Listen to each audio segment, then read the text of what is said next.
What, you didn't know I was a producer? No, I didn't know you produced that joint. No, but everything that you heard me on the chorus, 95% of the stuff you heard me on the chorus is beats that I made. Woo! Yeah. That's how I used to deliver my songs, with the chorus already on it. That's how you used to make placements. Yeah. Yep. That's heavy. Yeah. Your publishing game is crazy. Yep.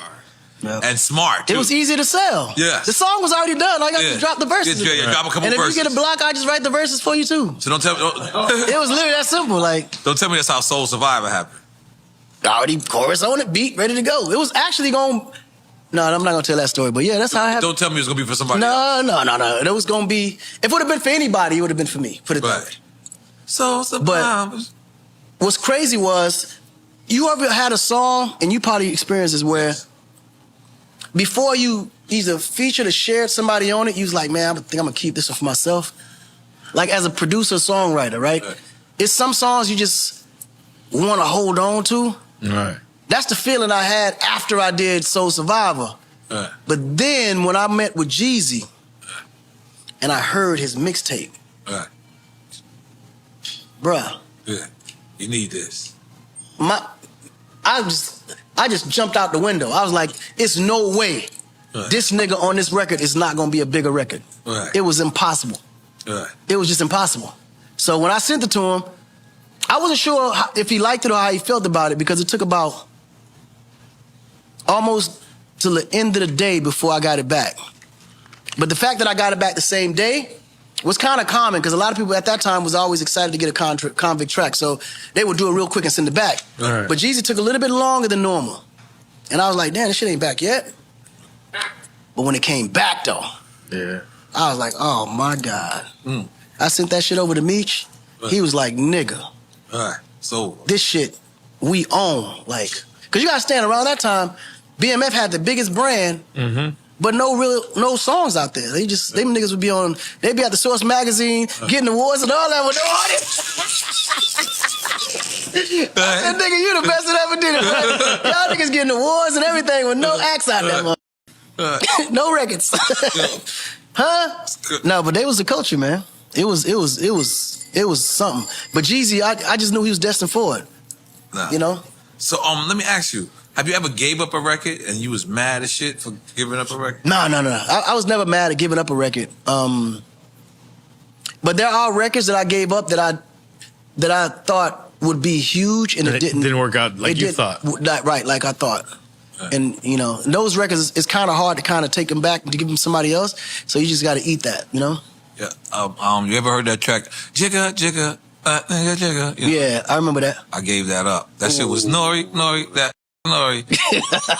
I heard they gave it to Jay-Z, I was huge. Eating. I was like, what? I said, Nori, we gave it to you. And I was like, but you could have told me. Yeah, right. I had no excuse. Who produced that? Trackmasters. Okay. Yeah, 50 called me with that. He said, yo, Con. So he produced that one? No, it was another producer under his camp. Okay. That actually did that one. Okay. And he was like, yo, Con, listen, I got this record, bro. You know what? Just call me back after you hear it. He sent me. I heard the verses. I heard the beat. I was like, ooh, this is crazy. And I'm listening to the lyrics. I'm already knowing what he's saying without saying it. Right. Because at this point, the niggas, he just sold vitamin water. Right. This nigga, a $250 million nigga. Right. He like, nigga, don't get it. Right. You know what I'm saying? Right. It's like that. It's like, how do we say that when niggas know I'm not playing with I got to see him perform too, but go ahead. Right, you know what I'm saying? Yeah. So I sent it back with the chorus on it, and he was like, nigga, this is it. Oh, this is it. But at the time, I was kind of worried about where we would go, because even me, I was so pop at that time, the question was like, okay, would it still be believable though? I always thought, no, that's one thing I do question myself a lot.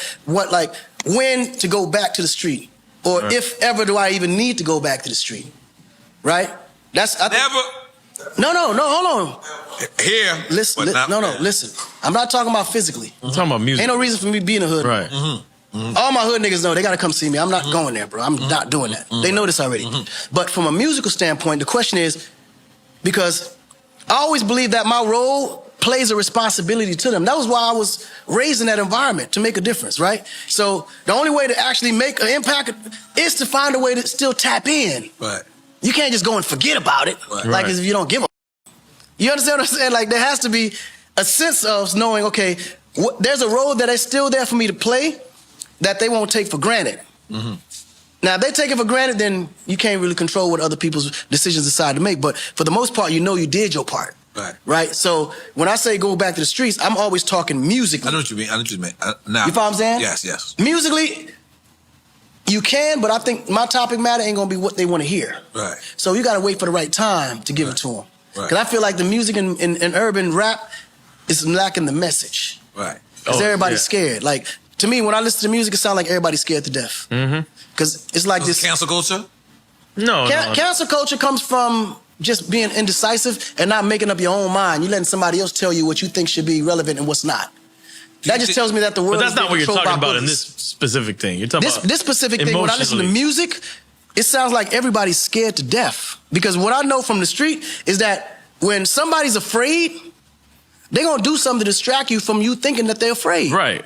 Right? And when somebody feel like that you may be a threat, it's like a possum when you pull up on it, a porcupine when you pull up on it, and all this tentacles pop up. It's all bravado. You don't want to tap into it because you might get stung. So guess what? When the niggas, first thing they do when they get scared, oh nigga, I got that for real.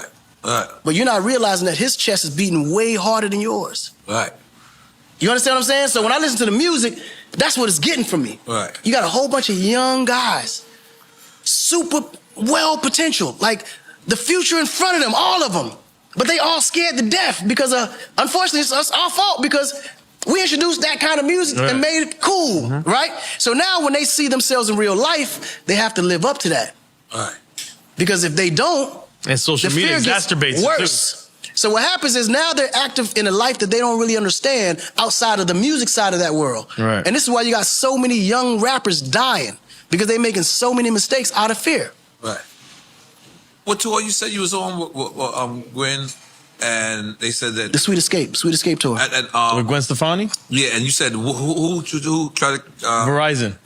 Yeah. Do you feel like that was the first kind of step of people get into this cancel culture thing? Do you think?